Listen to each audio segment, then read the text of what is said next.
Good morning to all. Edge for advance സ്റ്റഡീസിൻ്റെ BSOG 171 ക്ലാസ്സിലോട്ട് എല്ലാവർക്കും സ്വാഗതം. അപ്പോൾ ഇന്ന് നമ്മൾ എടുക്കാൻ പോകുന്നത് യൂണിറ്റ് 9 ഫാമിലി ആൻഡ് മാരേജ് ആണ്.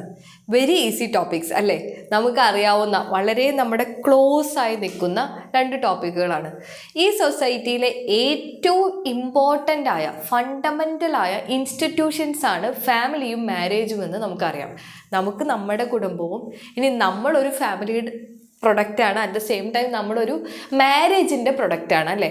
അതുകൊണ്ട് തന്നെ ഇത് രണ്ടും നമുക്ക് ക്ലോസ്ലി ഒരുപാട് അറിയാവുന്ന കാര്യങ്ങളാണ്. ഇനി ഇവിടുന്ന് അങ്ങോട്ട് പറയാൻ പോകുന്ന കാര്യങ്ങൾ വളരെ സിമ്പിളായി ഒന്ന് ചിന്തിച്ചാൽ നിങ്ങൾക്ക് കണക്ട് ചെയ്യാൻ പറ്റുന്ന കാര്യങ്ങളാണ്. എന്തായാലും ഈ ഒരു ക്ലാസ് കഴിഞ്ഞിട്ട് നിങ്ങൾ നിങ്ങളുടെ ടെക്സ്റ്റ് ബുക്ക് വായിക്കുക. ഓക്കെ, ഞാൻ എല്ലാം ഇങ്ങനെ അരിച്ചു പറക്കി പറയാൻ പോകുന്നില്ല.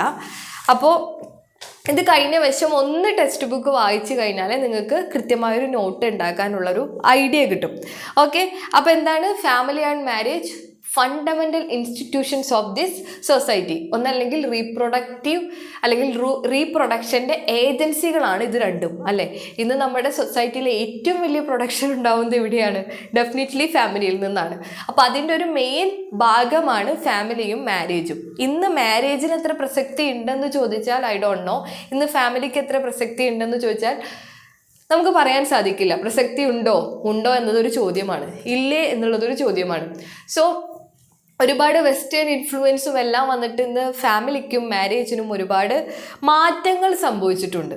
ഇപ്പം മാരേജ് ആയാലും ഒരുപാട് ചേഞ്ചുകൾ. ഇപ്പം living in relationship, same sex marriage, everything is good. Okay, changes വേണം, ചേഞ്ചസ് ഈസ് നെസസറി. പക്ഷെ ഒരിക്കലും നമ്മുടെ കൾച്ചർ അതുപോലെ നമ്മളുടേതായൊരു ഇത് വിട്ടിട്ട് പോകരുത്, അത്രയേ ഉള്ളൂ. But same sex marriage we want to promote that. Definitely അവരും ഹ്യൂമൻ ബീങ്സ് ആണ്, they also have all the rights. അപ്പോൾ അങ്ങനെയുള്ള ഒരുപാട് മാറ്റങ്ങൾ ഇന്ന് കാണാനുണ്ട് അല്ലേ? ഇപ്പോൾ ലിവിങ് റിലേഷൻഷിപ്പ് ഇപ്പോൾ അപ്രൂവ്ഡ് ആണ് അല്ലേ? എൻ്റെ ഒരുപാട് ഫ്രണ്ട്സ് ഇപ്പോൾ ലിവിങ് റിലേഷൻഷിപ്പാണ്. സോ ഇറ്റ് വാസ് അതൊരു കൾച്ചറായി മാറിക്കൊണ്ടിരിക്കുകയാണ്. Then the family is also changing. Joint ഫാമിലിയിൽ നിന്ന് ന്യൂക്ലിയർ ഫാമിലിയിലേക്ക് നൗ അതിലും ചെറുതായിക്കൊണ്ടിരിക്കുന്ന ഒരു അവസ്ഥയിലേക്ക് മാറിക്കൊണ്ടിരിക്കുകയാണ്. May be it's also for good അല്ലേ? അതും ഒരു നല്ലതിനായിരിക്കാം എന്ന് നമുക്ക് പ്രതീക്ഷിക്കാം. അപ്പോൾ എന്താണ്? അപ്പോൾ ഇത്രയും ഇമ്പോർട്ടൻ്റ് ആയ രണ്ട് ഫണ്ടമെൻ്റൽ ഇൻസ്റ്റിറ്റ്യൂഷനെ കുറിച്ചിട്ടാണ് ഇനി നമ്മൾ പഠിക്കാൻ പോകുന്നത്. ഇനി ഇതിൽ ഫസ്റ്റ് നിങ്ങൾക്ക് ദ ഇൻസ്റ്റിറ്റ്യൂഷൻ ഓഫ് ഫാമിലിയാണ് പഠിക്കാനുള്ളത്. അപ്പോൾ ഇൻസ്റ്റിറ്റ്യൂഷൻ ഓഫ് ഫാമിലി അതെന്താ? ഗ്രൂപ്പ് ഓഫ് മെമ്പേഴ്സ് കൂടി ചേരുന്നതാണ് ഫാമിലി അല്ലേ? നമ്മുടെ ഫാമിലിയിൽ കുറച്ച് ഗ്രൂപ്പ് ഓഫ് മെമ്പേഴ്സ് ഉണ്ട്. മേ ബി പാരൻസും ചിൽഡ്രൻസും മാത്രമാകാം, അല്ലെങ്കിൽ പാരൻസിൻ്റെ ചിൽഡ്രൻസ് അവരുടെ വൈഫ് അവരുടെ ചിൽഡ്രൻസ്, അങ്ങനെയുമുള്ള കുടുംബങ്ങളാവാം അല്ലേ? അപ്പോൾ എങ്ങനെയായിരിക്കും? പാരൻസ് അതുപോലെ തന്നെ പ്ലസ് ചിൽഡ്രൻസ്. എന്തായാലും ഇത് രണ്ടും അടങ്ങിയതാണ് ഫാമിലി. ഉറപ്പാണല്ലോ, അതിൽ നമുക്ക് സംശയമില്ല. അതുപോലെ തന്നെ 2 ടൈപ്സ് ഓഫ് ഫാമിലി നമ്മൾ പൊതുവേ പറയാറുണ്ട്. എന്തൊക്കെയാണ്? പാട്രിലീനിയൽ അതുപോലെ മാട്രിലീനിയൽ. പാട്രിലീനിയൽ എന്ന് വെച്ചാൽ അച്ഛൻ്റെ തലമുറയിൽ നിന്ന് വരുന്നത്. മാട്രിലീനിയൽ എന്ന് വെച്ചാൽ അമ്മയിൽ നിന്ന് ആ ഒരു തലമുറകളായിട്ട് വരുന്നത്. ഇപ്പം നായർ സമുദായമൊക്കെ അതിൻ്റെ ഒരു എക്സാമ്പിൾ ആയിരുന്നു. ഇന്നാണോ എന്ന് ചോദിച്ചാൽ അതും ഒരു ക്വസ്റ്റ്യൻ ആണ്. ബട്ട് ആ ഒരു എക്സാമ്പിൾ നമുക്ക് അതിൽ നിന്ന് പറയാം. ഇനി പുതിയതായിട്ട് നിങ്ങൾ കേൾക്കാത്ത ഒന്നായിരിക്കും കോഗ്നേറ്റ്സ്. COGNATES. അത് സെയിം ഡിസെൻറ്റ്, ഒരേ കാർന്നവർ. ആ ഒരു കാർന്നവരുടെ തലമുറകൾ ഇങ്ങനെ വന്ന് ഈ തമിഴ് മൂവീസൊക്കെ കണ്ടിട്ടുണ്ടാവും. ഈ വലിയ ആളുകളുടെ ഇപ്പോൾ വലിയ റെഡ്ഡി ഫാമിലി അങ്ങനെയൊക്കെ പറഞ്ഞ് ഇങ്ങനെ വലിയ ആൾക്കാരുടെ ഫാമിലീസ് കൊടുക്കുമ്പോൾ ഇങ്ങനെ കുറേ ഫോട്ടോസ് ഇങ്ങനെ വെച്ചിട്ട് ആ ഒരു ഡിസെൻറ്റ്, ആ ഒരു അവരുടെ തലമുറയെ അവിടെ കാട്ടിയിട്ടുണ്ടാവും. സോ അങ്ങനെ വരുന്ന ഫാമിലികളും ഉണ്ട്. അപ്പോൾ അങ്ങനെയാണ് ഫാമിലിയെ ഡിവൈഡ് ചെയ്തിരിക്കുന്നത്. Then the main thing is family is the institution that it's a part of, അല്ലെങ്കിൽ that's a agent of socialization. What is socialization? It's a process. നമുക്ക് എല്ലാവർക്കും അറിയാം എന്താണ് സോഷ്യലൈസേഷൻ എന്ന് പറയുന്നത്. ഒരു വ്യക്തിയെ അല്ലെങ്കിൽ ഒരു കുഞ്ഞു കുട്ടിയെ ഒരു വ്യക്തിയാക്കി മാറ്റുക, അല്ലെങ്കിൽ ഒരു മനുഷ്യനാക്കി മാറ്റുക, ഈ സൊസൈറ്റിയിൽ ഫിറ്റ് ചെയ്യുന്ന ഒരു മനുഷ്യനായി മാറ്റുന്ന പ്രോസസ്സിനെയാണ് സോഷ്യലൈസേഷൻ എന്ന് പറയുന്നത്. അതിൽ പ്രധാനമായ ഒരു ഏജൻ്റാണ് ഫാമിലി എന്ന് നിങ്ങൾ മനസ്സിലാക്കി വയ്ക്കാം. ഓക്കെ, ഇനി ടൈപ്സ് ഓഫ് ഫാമിലീസ് നോക്കുകയാണെങ്കിൽ there are 3 types of family. First one is nuclear family. First one is nuclear family. Nuclear ഫാമിലിയിലെ ഹസ്ബൻഡ് പ്ലസ് വൈഫ് അവരുടെ ചിൽഡ്രൻസ്. ഓക്കെ, അപ്പം എന്താണ്? ഹസ്ബൻഡ്, വൈഫ്, അവരുടെ കുഞ്ഞ് കുട്ടികൾ. ഓക്കെ, ഇനി ജോയിൻറ്റ് ഫാമിലി. അതിൽ ഒരുപാട് മെമ്പേഴ്സ് ഉണ്ട്. അച്ഛൻ, അമ്മ, അതിൽ അവരുടെ മക്കൾ, അതിൻ്റെ മക്കൾ, അങ്ങനെയുള്ള ഒരു കംപ്ലീറ്റ് അച്ഛൻ്റെ അച്ഛൻ, അങ്ങനെ ഒരു തലമുറകൾ വരില്ല. ഇപ്പം എൻ്റെ അച്ചാച്ചൻ ഉണ്ടാവാം, എൻ്റെ അച്ഛൻ, ദെൻ ഞാൻ, ഇനി ചിലപ്പോൾ എനിക്ക് മക്കളുണ്ടെങ്കിൽ അത് ഒക്കെ കൂടിയുള്ള അതാണ് ജോയിൻറ്റ് ഫാമിലി. ഇനി നെക്സ്റ്റ് എക്സ്റ്റെൻഡഡ് ഫാമിലി എന്ന് വെച്ചാൽ extension of parent child relationship. പാരൻറ്റും ചൈൽഡും തമ്മിലുള്ള റിലേഷൻഷിപ്പിൻ്റെ extension.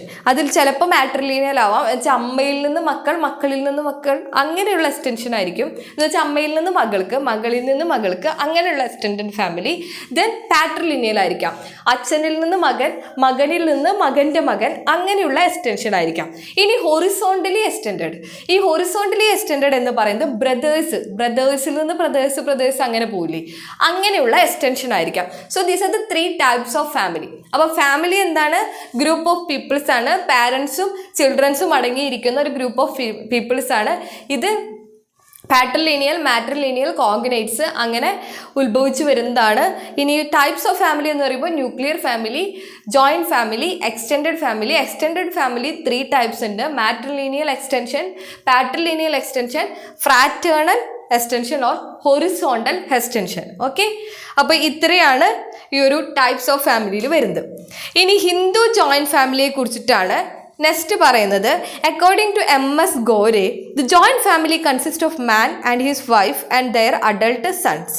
Okay, and their wifes and children and younger children of the paternal couples. എന്ന് വെച്ചാൽ ഇപ്പോൾ ഒരു നമ്മുടെ ഹിന്ദു സൊസൈറ്റി എടുത്തു നോക്കുകയാണെങ്കിൽ ഇതിൽ ഹിന്ദു ജോയിൻറ്റ് ഫാമിലി എങ്ങനെയായിരിക്കുമെന്നാണ് MS ഗോരെ പറയുന്നത്. അച്ഛനും അമ്മയും ഉണ്ടാവും, അവരുടെ മക്കൾ, അവരുടെ മക്കളുടെ ഭാര്യമാർ, അതിൻ്റെ കുട്ടികൾ, ഇനി ഇതിൽ കല്യാണം കഴിയാത്ത അനിയന്മാരും ഒക്കെ ഉള്ളതാണ് ജോയിൻറ്റ് ഫാമിലി എന്നാണ് പറയുന്നത്. ഇനി ഈ ജോയിൻറ്റ് ഫാമിലിയുടെ പ്രത്യേകത എന്താണെന്ന് വെച്ചാൽ ഇവിടെ ഒരു ഹൈറാർക്കിക്കൽ ഓർഡർ ഉണ്ടാവും. നമുക്കറിയാം, നമ്മുടെ വീട്ടിലെ കുടുംബനാഥനെ താഴെയായിരിക്കും അമ്മയുടെ റോള്, അമ്മയുടെ താഴെയായിരിക്കും മക്കളുടെ റോള്. അതിൽ മൂത്ത മകന് ഒരു റോൾ ഉണ്ടാവും, അതിന് ശേഷം അതിൻ്റെ താഴെയുള്ള മകനെ, അങ്ങനെ അതുപോലെ മൂത്ത മരുമകൾക്ക് ഒരു പൊസിഷൻ ഉണ്ടാവും. സോ അങ്ങനെയുള്ള ഒരു ഹൈറാർക്കിക്കൽ റോള് നമ്മുടെ ഹിന്ദു ജോയിൻറ്റ് ഫാമിലിയിൽ കാണാം എന്നാണ് പറയുന്നത്. ഇപ്പോൾ husband and wife, father son relationship. ഇപ്പോൾ ഹസ്ബൻഡ് ആൻഡ് വൈഫിലാണെങ്കിൽ ഹസ്ബൻഡ് ആയിരിക്കും കുറച്ച് മുകളിൽ നിൽക്കുന്നുണ്ടാവുക. ദെൻ ഫാദർ ആൻഡ് സൺ ആണെങ്കിൽ ഫാദർ ആയിരിക്കും കുറച്ച് മുകളിൽ നിൽക്കുന്നുണ്ടാവുക. ഇനി ഫ്രാറ്റേണൽ റിലേഷൻഷിപ്പ് ആണെങ്കിൽ എൽഡർ ബ്രദറിനെ ആയിരിക്കും ഒന്നുകൂടി വലിയ പൊസിഷൻ ഉണ്ടാവുക. സോ ഇങ്ങനെ ആയിരിക്കും ഉണ്ടാവുക. ഇനി ഫാമിലി എന്ന് പറയുന്നത് കൂടുതലും എന്താണ്, ഇങ്ങനെയുള്ള കോൺജുഗൽ റിലേഷൻഷിപ്പിൻ്റെ ബേസ് ചെയ്തിട്ടാണ്, അല്ലെങ്കിൽ ഹസ്ബൻഡ് ആൻഡ് വൈഫിൻ്റെ റിലേഷൻഷിപ്പിൽ നിന്നാണ് ഒരു കുടുംബം ഉണ്ടാകുന്നത്. വി നോ ദാറ്റ് അല്ലേ. ഇപ്പോൾ എൻ്റെ വീട്ടിൽ എൻ്റെ അച്ഛനമ്മയും കഴിഞ്ഞു, അവർക്കുണ്ടായ മക്കൾ ഞങ്ങൾ 3 പേര്, ദെൻ വി ആർ ഒരു ഫാമിലി. എൻ്റെ വിവാഹം കഴിഞ്ഞ് ഞാൻ പോകുന്നു, എനിക്ക് 2 കുട്ടികൾ, ദെൻ അങ്ങനെ വരുമ്പോൾ എന്താണ്, അത് മറ്റൊരു ഫാമിലി. സോ ഇങ്ങനെയായിരിക്കും ഉണ്ടാവുക. ഓക്കെ, ഇനി നെക്സ്റ്റ് നിങ്ങൾക്ക് പഠിക്കാനുള്ളത് ഇൻസ്റ്റിറ്റ്യൂഷൻ ഓഫ് മാരേജ് ആണ്. What is meant by institution of marriage? Marriage as a institution എന്താണ് ഉദ്ദേശിക്കുന്നുണ്ടാവുക? മാരേജ് ആസ് എ ഇൻസ്റ്റിറ്റ്യൂഷൻ അത് സോഷ്യലി അപ്രൂവ്ഡ് ആയ റിലേഷൻഷിപ്പാണ്. എന്ന് വെച്ചാൽ നമ്മുടെ സമൂഹത്തിലെ കസ്റ്റംസ്, ലോസ് ഇതെല്ലാം സാങ്ഷൻ ചെയ്തുകൊണ്ടുള്ള ഒരു റിലേഷൻഷിപ്പാണ് മാരേജ് എന്ന് പറയുന്ന സൊസൈറ്റി അംഗീകരിച്ച റിലേഷൻ. ഓക്കെ, ഇത് എന്താണ്, പല പ്രിൻസിപ്പിൾസിൽ ഗൈഡഡ് ചെയ്തിട്ടുള്ളതാണ്. ഇപ്പോൾ എൻഡോഗമി, എക്സോഗമി ഒക്കെ നിങ്ങൾക്ക് കേട്ടിട്ടുണ്ടാവും. എൻഡോഗമി എന്താണ്, ഒരു സ്ഥലത്തിൽ നിന്ന് വിവാഹം കഴിക്കരുത് എന്ന് വെച്ചാൽ സെയിം കാസ്റ്റിൽ നിന്നല്ലാതെ വിവാഹം കഴിക്കരുത്. ദെൻ ഇൻസെസ്റ്റ് ടാബു, ബ്രദേഴ്സും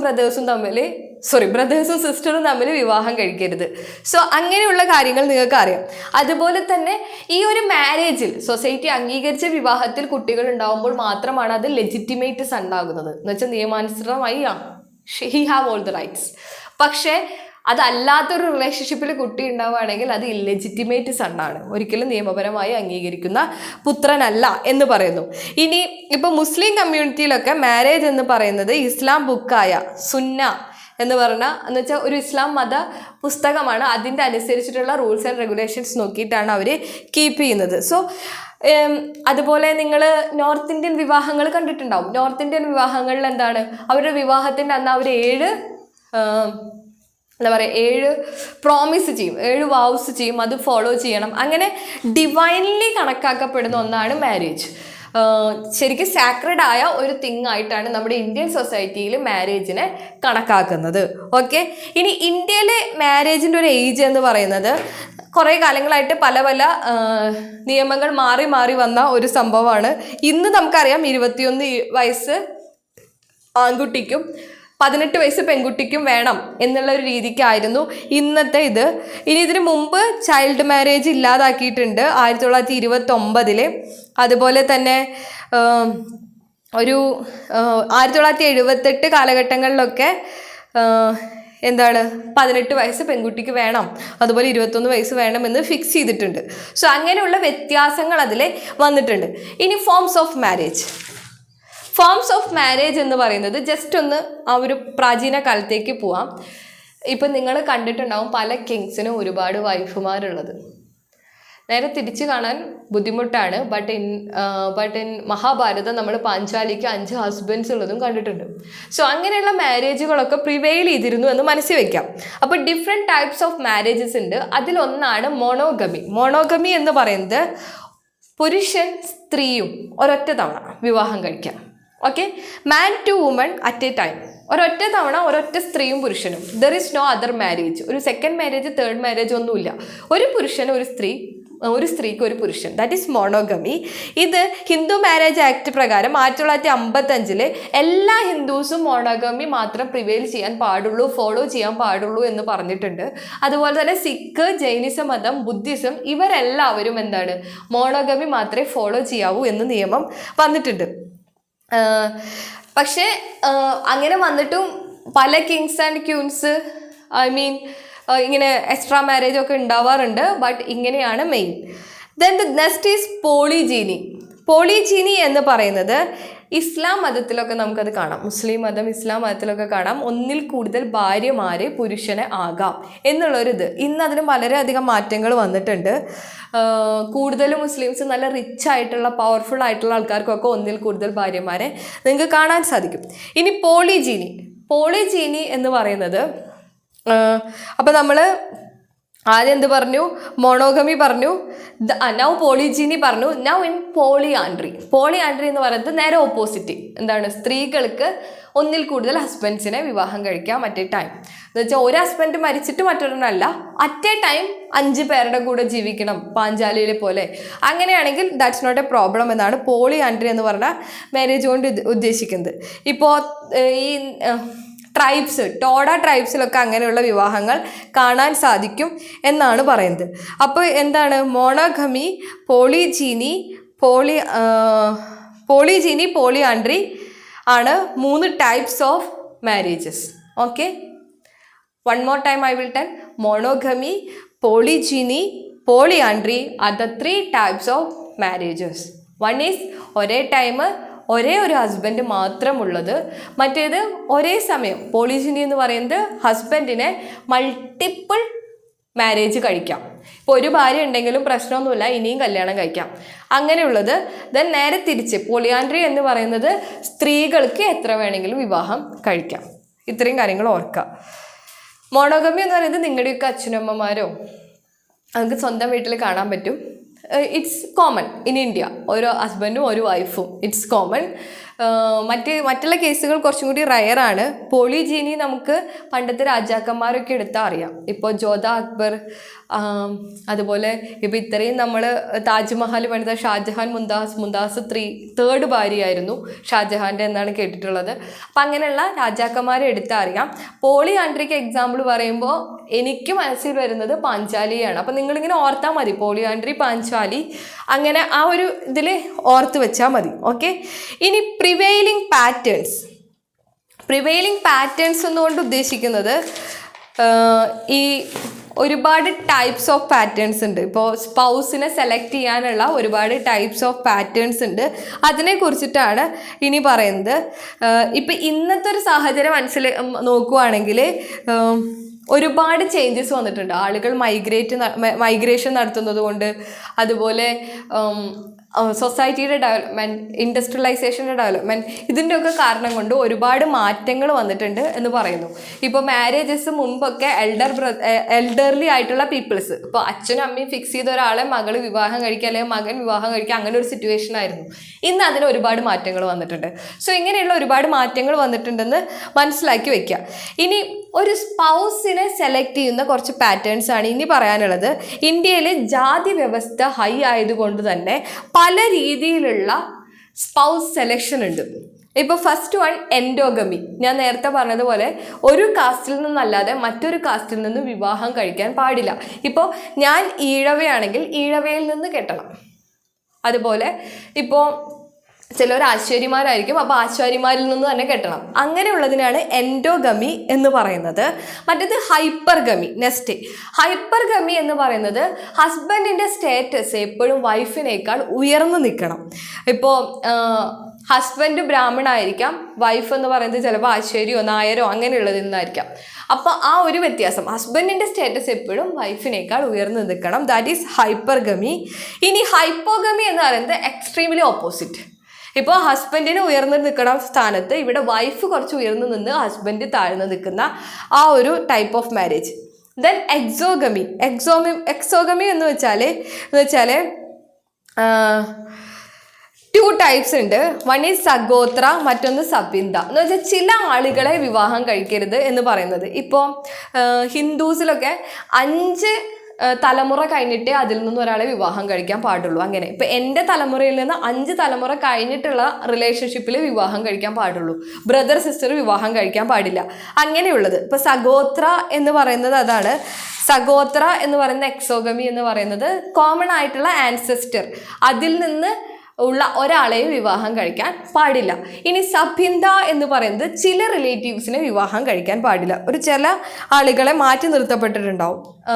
എന്ന് വെച്ചാൽ സെയിം ബോഡിയുടെ പാർട്ടിക്കിൾസ് ഷെയർ ചെയ്യുന്ന ആൾക്കാർ, അതുപോലെ എന്ന് വെച്ചാൽ നമ്മുടെ വീട്ടിൽ ആരെങ്കിലും മരിച്ചാൽ ആ ഒരു പിണ്ടച്ചോറ് എന്ന് നമ്മൾ പറയില്ലേ, അത് ഷെയർ ചെയ്യുന്ന ആൾക്കാരിൽ സെയിം ആയിട്ട് വരുന്ന ഒരാളെയും കല്യാണം കഴിക്കരുത് എന്നാണ് സബിൻഡ എന്നുകൊണ്ട് ഉദ്ദേശിക്കുന്നത്. ഓക്കെ, അപ്പോൾ ഇതാണ് 2 ടൈപ്സ് ഓഫ് എക്സോഗമി.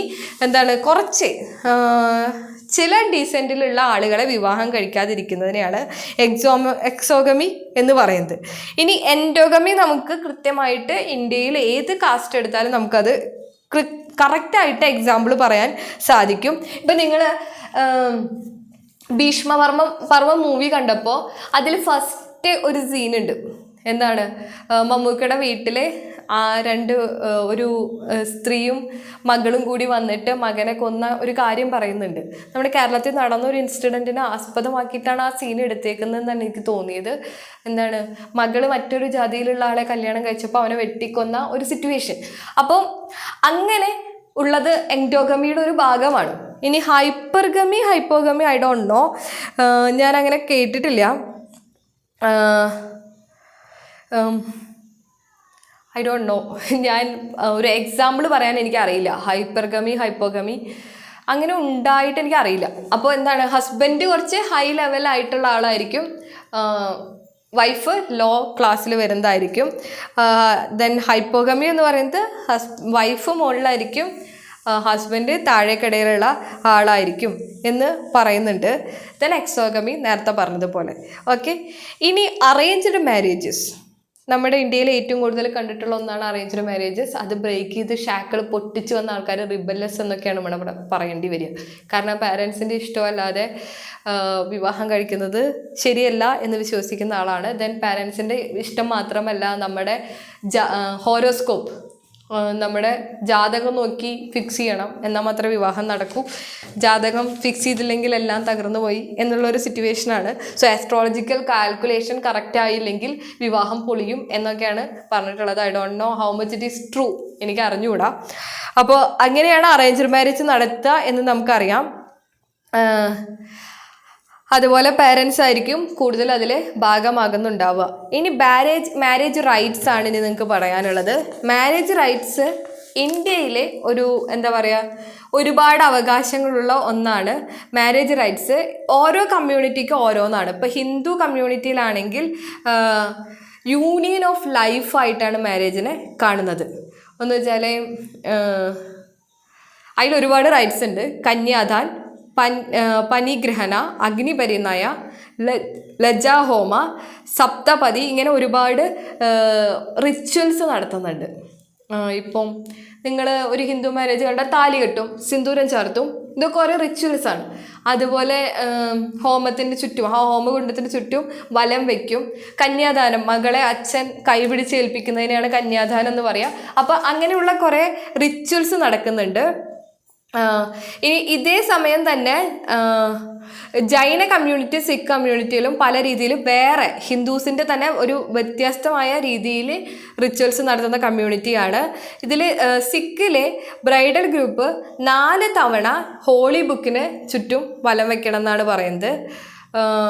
അതുപോലെ ആ സമയത്ത് ഷാബദ് എന്ന് പറഞ്ഞ ഒരു പ്രാർത്ഥന ചൊല്ലിക്കൊണ്ടിരിക്കും പ്രീസ്റ്റ്. അങ്ങനെയാണ് അവിടെ സിഖുകാർക്കുള്ളത് എന്ന് പറയുന്നു.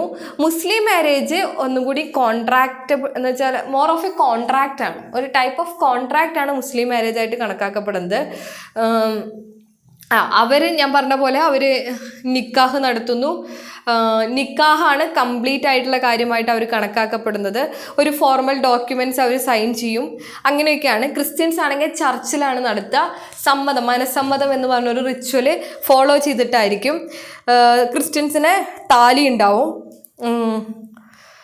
അതുപോലെ സോ ലൈക്ക് ദാറ്റ്.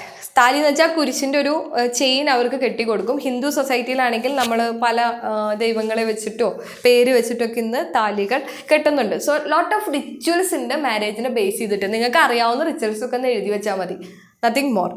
ഇനി changes in the family and the marriage, അതാണ് നെക്സ്റ്റ് പാർട്ട് നിങ്ങൾക്ക് പഠിക്കാനുള്ളത്. Factors influencing change in family and marriage in the Indian context. നമുക്കറിയാം ഫാമിലിയും മാരേജിലും മാറ്റം വരാനുള്ള മെയിൻ കാരണങ്ങൾ എക്കണോമിക് ഫാക്ടറാണ്, എഡ്യൂക്കേഷണൽ ഫാക്ടറാണ്, ലീഗൽ ഫാക്ടറാണ്, അർബനൈസേഷനാണ്. അല്ലേ? എന്താ സംശയമുള്ളത്? Economic factor. നമുക്ക് എഡ്യൂക്കേഷൻ കൂടുന്തോറും നമുക്ക് നല്ല ജോലി കിട്ടും. നമ്മൾ ജോലി കിട്ടുമ്പോൾ നമ്മൾ ഇൻഡിപെൻഡൻ്റ് ആവും. ഇൻഡിപെൻഡൻ്റ് ആയാൽ നമ്മുടെ ചിന്താഗതികൾ മാറും, ഡെഫിനറ്റ്ലി മാറും. ഇന്ന് ഒരുപാട് മാറ്റങ്ങൾ സംഭവിച്ചിട്ടുണ്ട്. ഇപ്പോൾ എക്കണോമിക് ഫാക്ടറായി വന്നതോടുകൂടി എക്കണോമിക്കലി മാർക്കറ്റൊക്കെ ഒരുപാട് മാറാൻ തുടങ്ങിയപ്പോൾ ആളുകൾ പല സ്ഥലത്തേക്കും മാറാൻ തുടങ്ങി. പല സ്ഥലത്തേക്കും മാറാൻ തുടങ്ങിയതോടുകൂടി ജോയിൻറ്റ് ഫാമിലി എന്നുള്ളത് എന്താണ്, ഒരു ന്യൂക്ലിയർ ഫാമിലിയിലേക്ക് ഒതുങ്ങിക്കൂടാൻ തുടങ്ങി. അതുപോലെ തന്നെ സ്ത്രീകളും ഇതേ ഡെവലപ്മെൻറ്റ് പ്രോസസ്സിൻ്റെ ഭാഗമാവാൻ തുടങ്ങി. ദെൻ ഈക്വാലിറ്റി എന്ന് പറഞ്ഞത് മാരിറ്റൽ റിലേഷൻഷിപ്പിലെ മെയിൻ ഘടകമായി മാറാൻ തുടങ്ങി. ഇത്രയും കാര്യങ്ങൾ നിങ്ങൾ ഓർത്ത് വെച്ചാൽ മതി. ട്രഡീഷണൽ ആയിട്ടിരുന്ന സ്ത്രീകളൊക്കെ വീടിന് പുറത്തേക്ക് വന്നു, അവരും വർക്ക് ചെയ്യാൻ തുടങ്ങി. ദെൻ ഈക്വാലിറ്റി എന്ന് പറഞ്ഞൊരു ഇമ്പോർട്ടൻറ്റ് ഘടകം വന്നു. ദെൻ അതുപോലെ ഫാമിലിയിൽ മാറ്റങ്ങൾ വരാൻ തുടങ്ങി എന്ന് ആലോചിക്കുക. ദെൻ എഡ്യൂക്കേഷണൽ ഫാക്ടർ ഓൾസോ സ്ത്രീകളെ മുന്നോട്ട് കൊണ്ടുവരാൻ തുടങ്ങി. ദെൻ ഈക്വൽ ആയിട്ട് വർക്ക് ചെയ്യാൻ സ്ത്രീകളും പുറത്തേക്ക് ഇറങ്ങാൻ തുടങ്ങി. അതുപോലെ പല ഹിന്ദു കസ്റ്റംസ് ആയിക്കോട്ടെ, പ്രാക്ടീസസ് ആയിക്കോട്ടെ, ഇപ്പോൾ child marriage, denial of rights of Hindu womens, ഇതെല്ലാം ഇതോടുകൂടി ഇല്ലാതാവാൻ തുടങ്ങി. മോസ്റ്റ് എസ്പെഷ്യലി സതി സിസ്റ്റം നമുക്ക് എല്ലാവർക്കും അറിയാം. ഹസ്ബൻഡ് മരിച്ചതും വൈഫ് ആ തീയിലെടുത്ത് ചാടി മരിക്കേണ്ട ഒരു സിറ്റുവേഷൻ ഉണ്ടായിരുന്നു. അത് മാറിയത് ഈ ഒരു എഡ്യൂക്കേഷൻ്റെ വരവോട് കൂടി തന്നെയാണ്. അപ്പോൾ ഇങ്ങനെയുള്ള മാറ്റങ്ങൾ വന്നു. ദെൻ എഡ്യൂക്കേഷൻ കിട്ടാൻ വേണ്ടി, ഹയർ സ്റ്റഡീസിന് വേണ്ടിയിട്ട് പല കുട്ടികളും ടൗണിലൊക്കെ പോയി സെറ്റിൽഡ് ആവാൻ തുടങ്ങി. വീട്ടിലെ അച്ഛനമ്മമാർ ഒറ്റപ്പെടാനും ഇങ്ങനെയൊക്കെയുള്ള സാധ്യതകൾ ഉണ്ടാക്കാൻ തുടങ്ങിയെന്ന് ഓർക്കുക. ലീഗൽ ഫാക്ടർ എന്ന് പറയുന്നത് ഒരുപാട്, ഇപ്പം മിനിമം വേജസ് ആക്ട് 1948, അതുപോലെ Indian working men compensation act, ഇങ്ങനെയുള്ള ആക്റ്റുകൾ പാസ്സാക്കാൻ തുടങ്ങി. അപ്പോൾ മിനിമം വേജസ് ആക്ട് എന്ന് പറയുമ്പോൾ തന്നെ അവിടെ അതുപോലെ ഈക്വൽ വേജ് ആക്ട് സ്ത്രീകൾക്ക് വേണ്ടി മുന്നോട്ട് വെക്കാൻ തുടങ്ങി. അതുപോലെ ചൈൽഡ് മാരേജ് റീസ്ട്രെയിൻഡ് ആക്ട് 1929 പാസ്സാക്കിയിട്ടുണ്ട്. ദെൻ 18-14 വയസ്സുള്ള കുട്ടികൾ വിവാഹം കഴിക്കുന്നത് ശരിയല്ല, അങ്ങനെ ഒരു നിയമം വന്നു. ദെൻ നമ്മൾ പറഞ്ഞു ഏജ് 21ഉം 18ഉം ആക്കി, അതിലേക്ക് എത്തി. അപ്പം ഇങ്ങനെയുള്ള മാറ്റങ്ങൾ വന്നിട്ടുണ്ട് ലീഗലി പറയുമ്പോൾ. Okay, next urbanisation, very important പാർട്ടാണ്. അർബനൈസേഷൻ വന്നതോടുകൂടി അർബൻ പ്ലേസസ്, ടൗൺസിലെല്ലാം ഇൻഡസ്ട്രീസ് അതുപോലെ തന്നെ ഇൻസ്റ്റിറ്റ്യൂഷൻസ് ആരംഭിക്കാൻ തുടങ്ങി. ദെൻ പലരും തൻ്റെ ജോയിൻറ്റ് ഫാമിലിയിൽ നിന്ന് വിട്ട് ന്യൂക്ലിയർ ഫാമിലി ആയിട്ട് ആളുകളായി മാറാൻ തുടങ്ങി എന്നുള്ളത് first matter. Then the second matter higher എഡ്യൂക്കേഷൻ്റെ ഓപ്പർച്യൂണിറ്റി, അതുപോലെ ഒക്യുപ്പേഷൻ കൂടുതൽ കിട്ടാനുള്ള ഓപ്പർച്യൂണിറ്റി, ഇതെല്ലാം കണ്ടിട്ട് പലരും പല സ്ഥലത്തു നിന്നും മൈഗ്രേറ്റ് ചെയ്ത് സിറ്റിയിലേക്ക് വരാൻ തുടങ്ങി. അപ്പോൾ ഇങ്ങനെയുള്ള എന്ന് വെച്ചാൽ ആ ഫാമിലി യൂണിറ്റിൻ്റെ സൈസ് അങ്ങ് കുറയാൻ തുടങ്ങിയത് അർബനൈസേഷൻ കാരണമാണ് എന്ന് പറയാൻ സാധിക്കും. ഓക്കെ, ഇനി emerging patterns of family and marriage ആണ് ഇനി പറയാൻ പോകുന്നത്. ഇന്ന് അത് വളരെ സിമ്പിളായി ചിന്തിക്കുക. ഓഫ് കോഴ്സ് ആളുകൾ പുറത്തേക്ക് പോകാൻ തുടങ്ങിയതോടുകൂടി ഓൾഡ് ഏജ് ഹോംസ് ഒക്കെ കൂടാൻ തുടങ്ങി. അച്ഛനമ്മമാരെ ഇന്ന് ഓൾഡ് ഏജ് ഹോമിൽ കൊടുന്ന് ആക്കാൻ തുടങ്ങി. ചൈൽഡ് കെയർ യൂണിറ്റുകൾ തുടങ്ങാൻ തുടങ്ങി.